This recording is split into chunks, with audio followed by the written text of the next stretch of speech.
Pemirsa, Dewan Perwakilan Rakyat Daerah atau DPRD memiliki 3 fungsi pokok, yaitu legislasi, anggaran, dan juga pengawasan. Nah, DPRD Kabupaten Ngawi sendiri di tahun 2022 ini tentunya sudah menjalankan tugas dan fungsi pokoknya dengan baik, bersinergi dengan baik pula bersama dengan pemerintah daerah. Nah, di tahun 2022, apa saja target yang sudah dicapai dan seperti apa kinerja DPRD Kabupaten Ngawi? Saya akan berbincang bersama dengan Ketua DPRD Kabupaten Ngawi, Bapak Heru Kusnindar.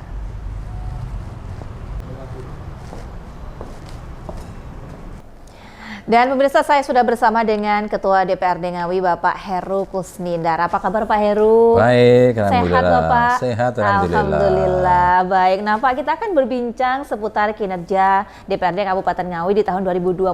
Berikut pencapaiannya apa saja begitu Pak?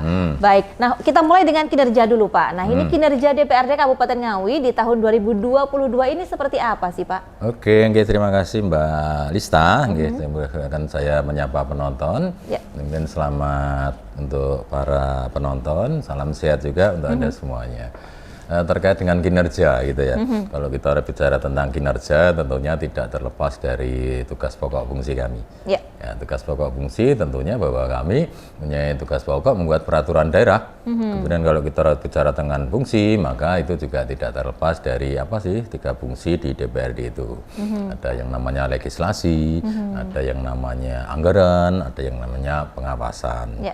Jadi sejauh ini menurut saya bagus, kita lakukan on the track. Kita lakukan walaupun beberapa tahun yang lalu kita terkendala dengan adanya COVID yang seperti itu masalah nasional dan masalah dunia bahkan kan seperti itu. Maka ketika kita lakukan ini dalam tanda kutip kita boleh dibilang mengejar gitu ya ketertinggalan. Kejar target gitu ya Pak. Kejar target seperti itu walaupun kita tidak mengutamakan tentang kuantitas tapi lebih kualitas. Gitu. Jadi berarti ketika membuat peraturan daerah maka yaitu yang kita hasilkan kemarin 8 peraturan daerah, itu 5 inisiasi dari lembaga ini, 3 itu dari eksekutif. Baik, gitu. Baik. Jadi lebih kualitas. Bahkan ada beberapa peraturan daerah itu yang wajib, jadi sifatnya mandatori karena peraturan pemerintah, maka harus diselesaikan untuk 1 tahun ke depan setelah itu terbit misalnya seperti itu. Baik, tadi Pak Heru mengatakan bahwa melaksanakan menjalankan 3 fungsi pokok, yaitu legislasi, anggaran, dan juga pengawasan, begitu ya. Pelaksanaannya selama tahun 2022 ini seperti apa? Karena tadi Pak Heru mengatakan bahwa sebelumnya ada pandemi ini sedikit terkendala ya Pak ya. Untuk tahun ini apakah aman-aman saja? Apakah sudah targetnya sudah sesuai dengan tadi dikatakan kejar target begitu? Insya Allah aman. Artinya dalam artian rencana kerja yang kita buat dalam 1 tahun anggaran itu kita lakukan on the track. Jadi ketika kita berbicara tentang legislasi misalnya tidak akan pernah lepas gitu hierarki di perundangan. Misalnya Undang Dasar Negara Republik Indonesia tahun 45 itu menjadi bagian yang pertama sumber dari segala sumber pun di situ.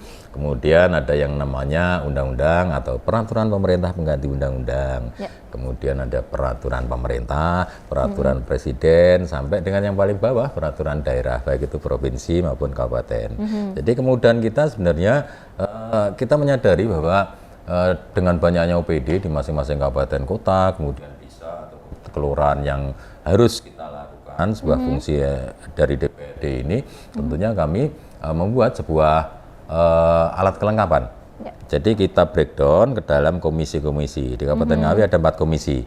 Komisi 1 misalnya di bidang pemerintahan itu bermitra dengan OPD, misalnya pemerintahan itu ada di PMD, kemudian ada kecamatan-kecamatan, tidak terkecuali komisi 2, komisi 3 sampai dengan komisi 4. Jadi penugasan yang seperti ini lebih mudah untuk kita lakukan karena itu menjadi kewenangan dari masing-masing komisi itu. Jadi efektivitas dan efisien itu yang coba kita lakukan. Baik, Pak, kalau dari fungsi pokok dalam sisi anggaran, Pak, kalau kemarin kan COVID-19 ini ada refocusing anggaran dan lain sebagainya. Kalau sekarang ketika sudah melandai COVID-nya ini bagaimana Pak dalam sisi anggaran?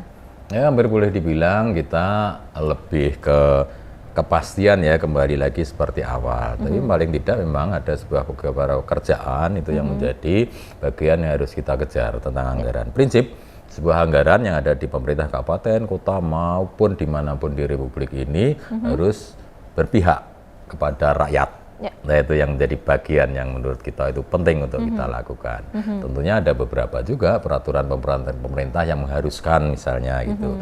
Bagaimana kita masih berkutat di sektor pendidikan, di kesehatan, itu secara nasional memang menjadi masalah besar kita. Tidak terkecuali di Ngawi juga seperti itu. Ini yang harus kita prioritaskan juga.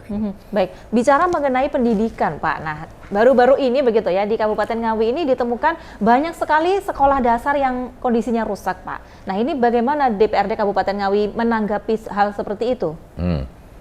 Kalau banyak sekali menurut saya tidak, itu cukup banyak gitu aja sekalinya Cukup nggak banyak, dihilangkan baik, misalnya baik, seperti cukup itu. banyak. Fakta memang ada, dan ini menyangkut kinerja sebenarnya. Bagaimana seorang kepala OPD itu mempunyai rekan kerja, bagaimana di kecamatan ada korwil. Nah ini menyangkut kredibilitas seseorang itu sejauh ini apakah kurang proaktif, kurang peka terhadap situasi yang dihadapi di wilayahnya itu. Jadi kami cukup prihatin tentunya bagaimana ketika ada gitu oh sekolahan itu yang mengkhawatirkan, banyak orang tua yang khawatir gitu tentang keselamatan anaknya. Guru-guru juga keselamatan anak didiknya. Nah, ini yang menjadi prioritas. Kalau kita berbicara tentang anggaran maka perlu waktu yang cukup panjang. Menurut saya selesaikan ini dalam lingkup yang segera. Prinsip pertama, keamanan harus didapat. Ada fasilitas umum, misalnya di pemerintah desa ada balai desa, atau tidak menutup kemungkinan misalnya ada rumah penduduk yang itu kosong, ya itu harus dilakukan komunikasi gitu. Jadi berbuat untuk sebuah kebaikan ketika itu ikhlas gitu Ini untuk pendidikan, itu menurut saya kan bisa dengan komunikasi yang baik. Saya rasa saya punya keyakinan masyarakat desa itu masih peka dengan yang namanya gotong royong. Baik, baik. Tapi sebagai wakil rakyat begitu ya Pak, tentunya juga sudah terjun begitu ya Pak dalam hal-hal seperti itu ya Pak ya. Baik, Pak mengenai ini selain anggaran begitu ya, ada lagi fungsi pokok dalam hal pengawasan Pak. Untuk pengawasan sendiri ini bagaimana Pak kinerja dari DPRD Kabupaten Ngawi dalam menjalankan fungsi pengawasan tersebut? Tidak terkecuali dengan dua fungsi yang lain. Pengawasan itu akan lebih mudah ketika memang kita bagi habis gitu dengan semua OPD itu ke dalam 4 komisi ini. Jadi 4 komisi itu menangani A sampai Z semua permasalahan, itu mulai dari perencanaan. Jadi perencanaan apa sih yang diusulkan masing-masing OPD itu untuk bisa membuat brand bahwa APBD harus berperan dan menjadi bagian penting dari rakyat. Nah itu yang harus di breakdown di tingkat komisi itu dari perencanaan. Ketika itu kurang bagus, ini tidak efektif, efisien tentang penganggaran, maka split. Menurut saya ini harus dirubah dengan kegiatan-kegiatan yang lain. Nah, tidak terkecuali ketika perencanaan baik, maka pengawasan dalam setiap masa sidang dalam 4 bulan sekali itu efektif, harus kita lakukan oleh teman-teman bagian yang ada di komisi itu masing-masing untuk mencapai, karena tidak menutup kemungkinan sebenarnya perencanaan itu baik, tapi di tingkat implementasi kadang itu juga buruk. Nah, buruknya apa? Sebelum itu closing date, maka kita ingatkan bahwa itu harus serapanmu baru sekian, apa yang menjadi kendala. Nah, itu kita diskusikan. Jadi ke depan tentunya apa yang sudah direncanakan itu juga memperoleh hasil yang baik. Kira-kira seperti itu. Baik, selama tahun 2022 ini ketika melakukan pengawasan misalnya terhadap proyek tertentu seperti itu ya Pak ya, apakah DPRD Kabupaten Ngawi ini sempat menemukan adanya penyimpangan begitu? Kemudian ketika ada penyimpangan, bagaimana Pak solusinya begitu? Ya, jadi ada. Kami tidak bisa menyampaikan itu seberapa besar gitu ya tanpa melihat sebuah data gitu. Nah, ketika lakukan sidak atau inspeksi yang mendadak gitu tapi sebenarnya kalau teman-teman gitu bagaimana membranding Ngawi ramah itu harus ramah kepada setiap orang. Bahasanya mungkin bisa lain, silaturahmi mendadak misalnya seperti itu. Tapi prinsip yang kita lakukan itu adalah bagian dari tugas pokok fungsi kami. Ketika di lapangan kami juga mempunyai ahli-ahli di setiap komisi itu, dan itu ketika ada temuan maka ya kita tindak lanjuti dengan hearing. Dengan hearing apa yang terjadi yang semikian itu. Maka ketika penjelasan itu mengerucut ke dalam sebuah tindakan atau keputusan, kalau itu salah harus segera dibenarkan. Tapi ketika itu ada terindikasi dalam tanda kutip penyimpangan yang disengaja, maka harus tegas kita ingatkan. Ketika nanti di akhir anggaran itu selesai, maka harus sesuai dengan rencana anggaran biaya yang telah tentukan. Sampai saat ini apakah masih ada begitu proyek yang belum selesai pekerjaannya, kemudian masih ada pekerjaan rumah di tahun depan begitu Pak? Ada sih, kami mengkhawatirkan gitu, itu ada terjadi gitu ya misalnya itu. Taruhlah di informasi dari masyarakat, kami belum melakukan inspeksi ke sana, misalnya terkait dengan salah satu embung di Kabupaten Ngawi gitu. Melihat hari yang ini sudah mendekati closing date, itu kira-kira serapan atau persentase pengerjaan proyek itu masih di bawah standar yang telah ditetapkan. Nah, itu tentunya juga kita harus kejar apa yang terjadi, tentunya akan nanti teman-teman di Komisi 4 yang akan menindaklanjuti lebih dalam lagi tentang Baik, itu. jadi wakil rakyat juga proaktif begitu ya Pak ya? Harus pengawasan melekat begitu ya Pak terhadap hal tersebut. Karena kami sadar sebenarnya kami itu kadang disebut yang terhormat anggota DPRD. Salah menurut saya, jadi media ini juga turut membuat sebuah brand ketika kami itu bukan yang dihormati, kami itu pelayan dan buruhnya rakyat, jangan salah. Karena apa yang kami dapat itu dari hak atau pajak yang diberikan oleh rakyat.